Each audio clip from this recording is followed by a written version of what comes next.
सदगुरु जी, आप देख रहे होंगे पहले हर शहर में या कहीं भी जाते थे कुछ झील या तालाब इस तरीके का रहता था।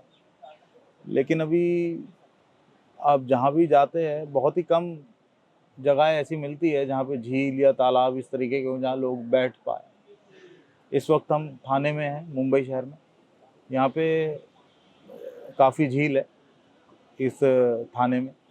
तो ये झील से हमें क्या सीख, क्या क्या इसका तत्व है, इसके होने से हमारे ऊपर क्या फ़र्क पड़ता है, इस पे थोड़ा प्रकाश डालिए आप। देखिए, जो झील और तालाब की जो बात की है आपने, ये पहले इसलिए बनाया जाता था कि पानी का जो तत्व है इससे हमारे अंदर धर्म जागृत होता है। और आपने देखा कि ज़्यादातर लोग जब थक जाते हैं तो हाथ पैर धोते हैं, तो उससे भी रिलैक्स होते थे। एक मेडिटेशन था, एक ध्यान धारणा थी। और कुछ लोग स्नान करते हैं। आपने देखा है कि जब आदमी बाहर से आता है तो वो स्नान करता है। तो एक पानी का जो तत्व है ये एक बहुत बड़ा हमारे अंदर धर्म स्थापित करता है।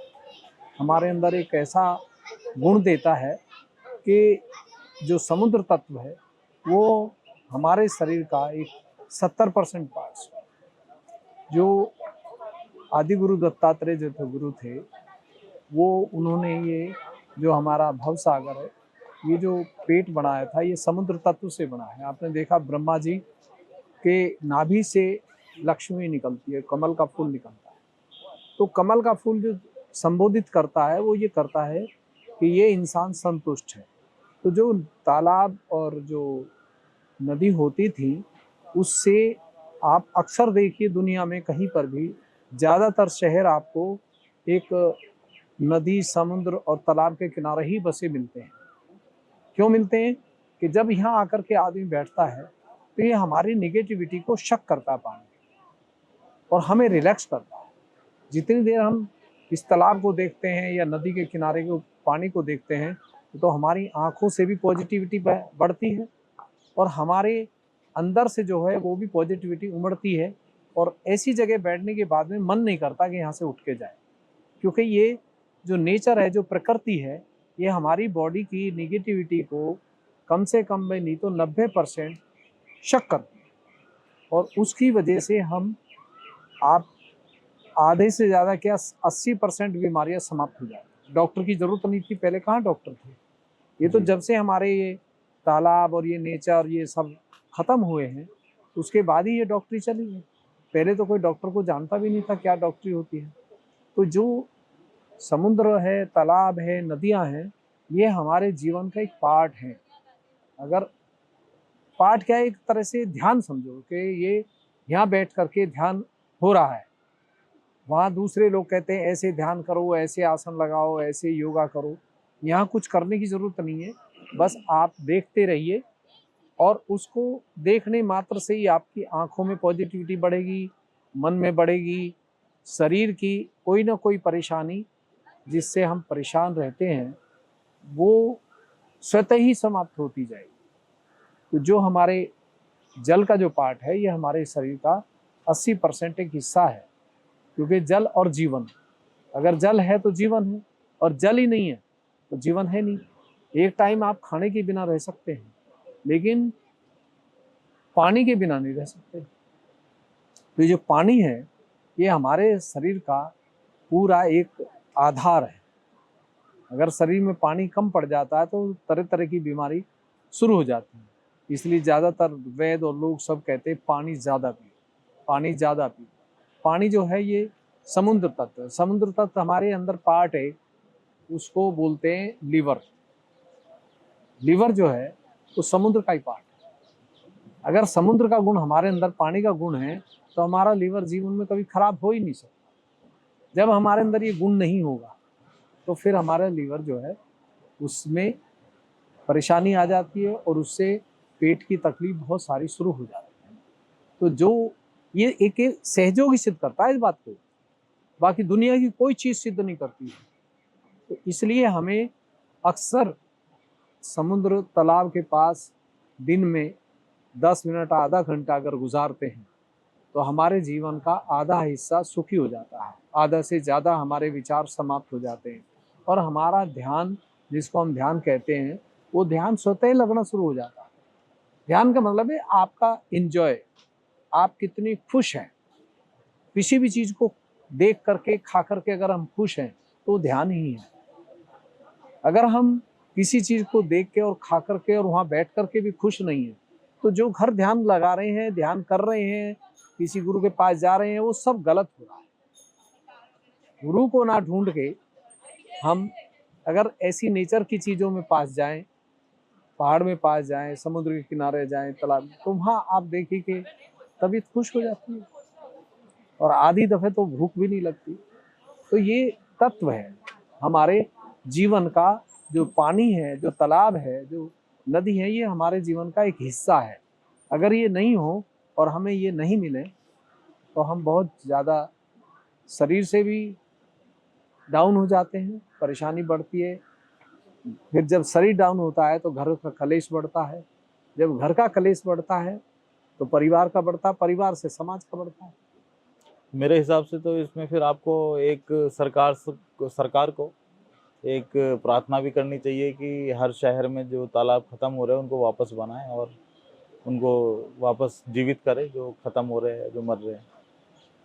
वो तालाब तो सरकार से प्रार्थना क्या करते हैं, हम तो पूरे समाज और देश के लिए प्रार्थना करते हैं और आने वाले टाइम में सरकार जो हम चाहेंगे वो करेगी, क्योंकि जो हमारी सतयुग टीम है पूरे संसार में, वो डेली प्रार्थना करती है और उनकी प्रार्थना स्वीकार हो रही है।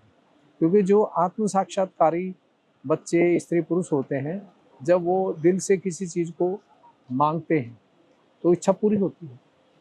तो अभी आप देख लीजिए यहाँ का वातावरण, कितनी गर्मी होती है बॉम्बे में, और अभी हम बैठे हैं, आज 3 दिन हो गए हैं शायद टेम्परेचर मुझे लगता है अच्छा ही है। हाँ जी, अच्छा।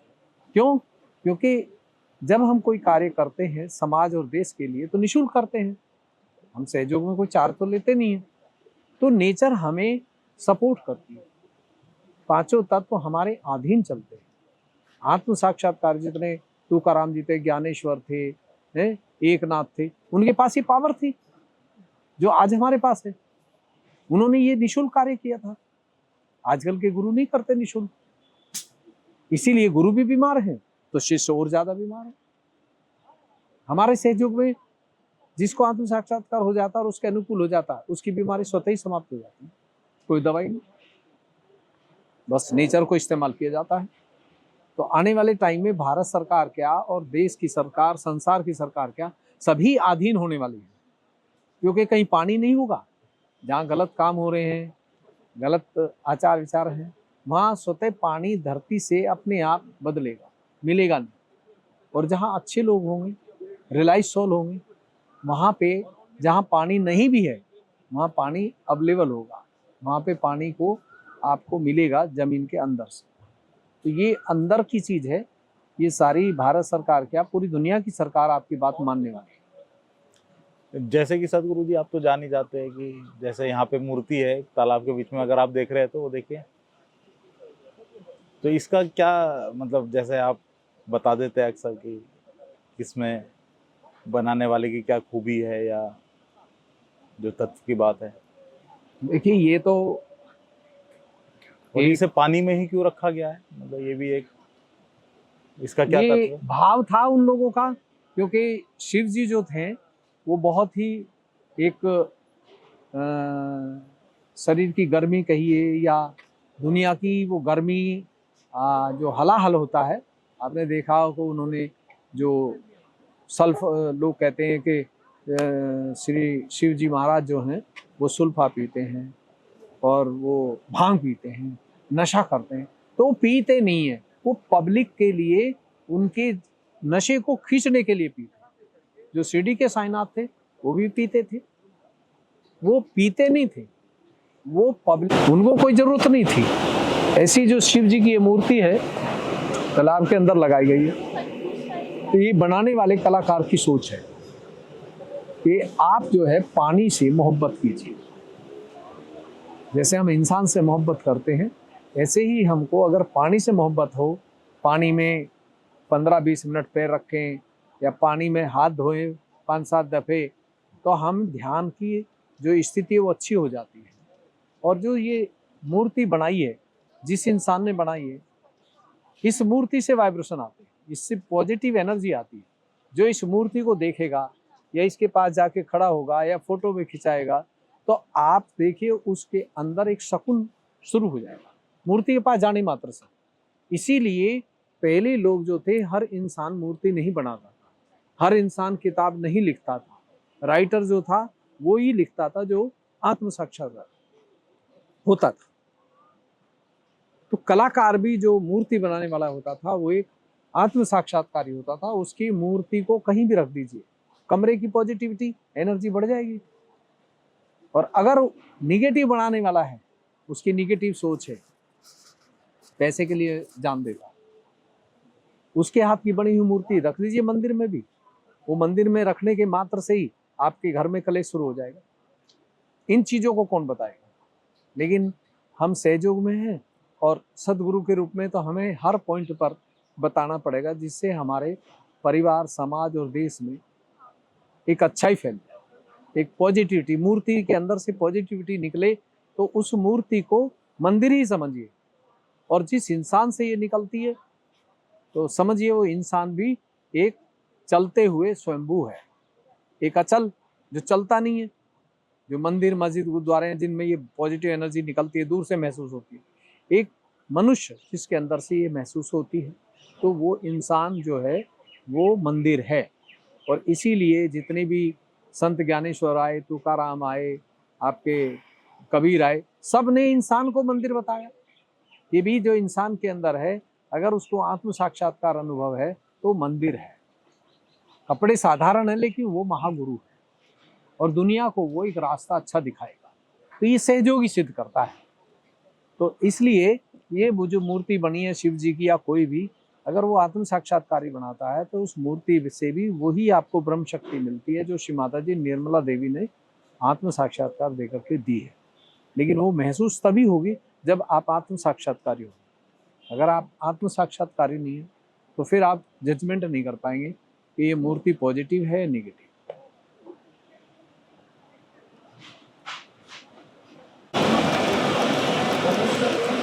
सतगुरु जी, ये जो झील के आसपास आजकल आप देख रहे होंगे कि लोग बाग ये कल्चर भी है इस तरीके का बना रखा है, गर्लफ्रेंड, बॉयफ्रेंड, ये सब चीज़ें, और ये मिलना, ये मतलब कितना आप इसके बारे में क्या बोलेंगे कि क्या सही है, इसमें क्या गलत है, ताकि बच्चों तक सही मैसेज पहुंच सके?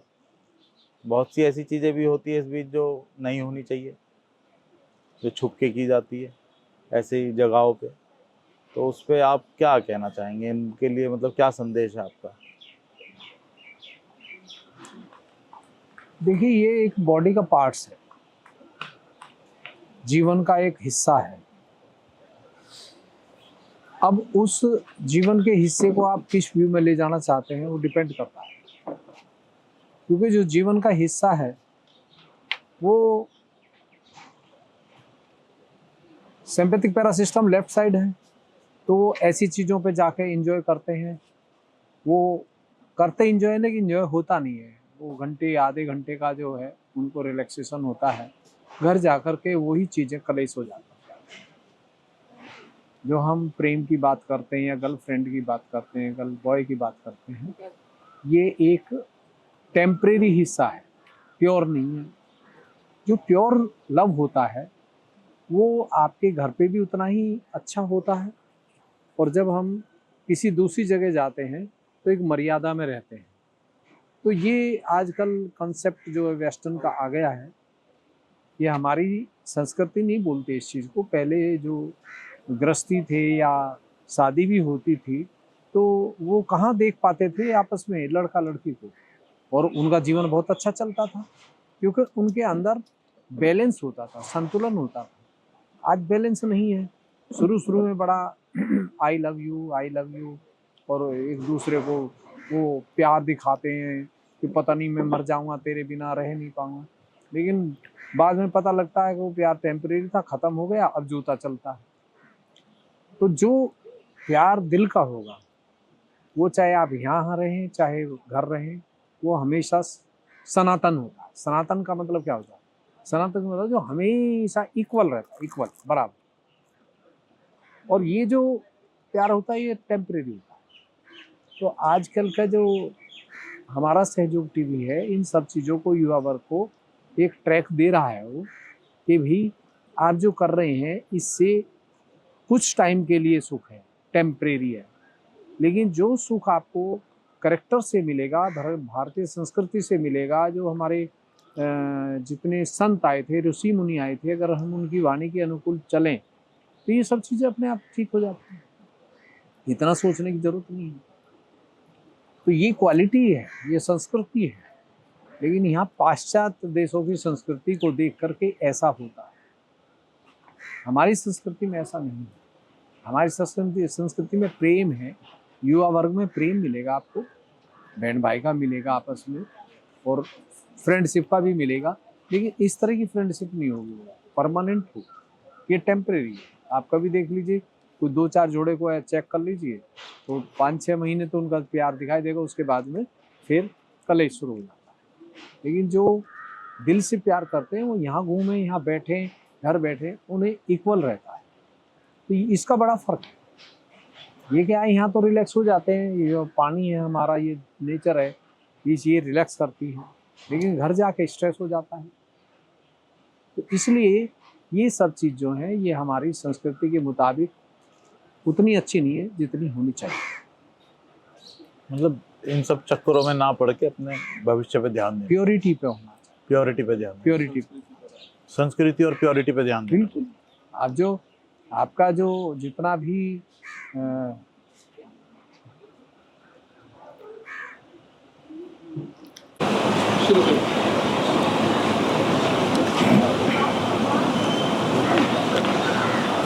सतगुरु जी, ये विश्व निर्मल धर्म क्या है? मतलब इसका काफ़ी सहयोग में महत्व है, तो इस पे थोड़ा प्रकाश डालिए आप। और दूसरा कि मतलब इससे प्रभाव क्या पड़ता है, मतलब हमारे शरीर पे क्या प्रभाव पड़ता है, या इसका हमारे शरीर पे कहाँ स्थान है, किस तरीके से हम इसको, जैसे कुछ खराब हो जाता है या डैमेज होता है तो इसको हम कैसे, उसका हमारे जीवन पे क्या फ़र्क पड़ता है, उसको कैसे हम हील कर सकते हैं, मतलब किस तरीके से हम इसे खराब करते हैं और किस तरीके से सही कर सकते हैं, और इसका हमारे जीवन पे क्या फर्क पड़ता है। देखिए, ये जो आपने बात की है ये बहुत बड़ी बात की है। विश्व निर्मल धर्म, पहली बात तो इसका मीनिंग किसी को नहीं आता है। इसके जो शब्द हैं उनका अर्थ, अब बहुत सारे लोग संस्कृत तो पढ़ते हैं, लेकिन संस्कृत का अर्थ निकालना तो हर एक नहीं करता है। ये भागवत गीता में भी लिखा है, यदा यदा ही धर्मस्य ग्लानिर्भवति भारत अभ्युत्थानम धर्मस्य तवात्मानहं सृजताम पवित्राणाय साधुना विनाशाय च दुष्कृताम। तो ये सब चीजें जो है, इनका अगर अर्थ निकाला जाए तो सबसे पहले आपका जातिवाद समाप्त हो जाए। जो हम कहते हैं ना कि भाई ये उस जाति के हैं, हम इस जाति के हैं, ये जातिवाद समाप्त। विश्व निर्मल धर्म जो है, निर्मल शब्द आपने सुना होगा। निर्मल का मतलब होता है जिसमें मल नहीं, नी मल, निर्मल, नी नहीं है उसके अंदर मल, इंसान के अंदर मल नहीं। मल किस चीज़ का मल? अहम का मल, अहंकार का मल, झूठ का मल, ईमानदारी का मल, ये सब मल में आते हैं। तो धर्म, धर्म धार्यति, धर्म का मतलब है जो अपनी आत्मा को धारण करता है, रोजाना उससे मिलता है, वो धर्म अनुयायी है।